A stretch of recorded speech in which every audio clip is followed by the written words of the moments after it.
មន្ត្រីប៉ូលីសថៃបានចុះឆែកឆេររោងចក្រសត្វតាឃាតខុសច្បាប់មួយកន្លែងនៅក្នុងខណ្ឌប៉ាកស៊ូ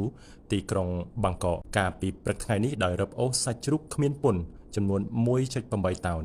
ប្រតិបត្តិការនេះគឺធ្វើឡើងបន្ទាប់ពីមានព័ត៌មានថាគេកំពុងសម្លាប់សត្វជ្រូកដោយគ្មានការអនុញ្ញាតដែលបង្កឲ្យមានការព្រួយបារម្ភអំពីការចម្លងរោគនិងកង្វះអនាម័យដែលអាចប៉ះពាល់ដល់សុខភាពអ្នកប្រើប្រាស់សាច់ជ្រូកនោះមានក្លិនស្អុយនិងបង្កហានិភ័យនៃការចម្លងជំងឺបង្កឲ្យមានការរំខានទៅដល់ប្រជាពលរដ្ឋដែលរស់នៅក្បែរនោះប៉ូលីសបានឃាត់ខ្លួនម្ចាស់ឈ្មោះថាណាថុន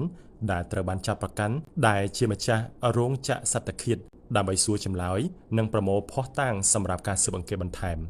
សាច់ជ្រូកត្រូវបានគេរកឃើញនៅលើឥដ្ឋដែលគ្មានធុងត្រឹមត្រូវដែលជាការរំលោភទៅលើច្បាប់ស្តីពីការដឹកជញ្ជូនផលិតផលសត្វម្ចាស់សត្វតាឃាតនេះអាចនឹងប្រឈមមុខជាមួយការជាប់ពន្ធនាគាររហូតដល់2ឆ្នាំឬពិន័យជាប្រាក់រហូតដល់ 40,000 បាតប្រសិនបើត្រូវបានកាត់ទោស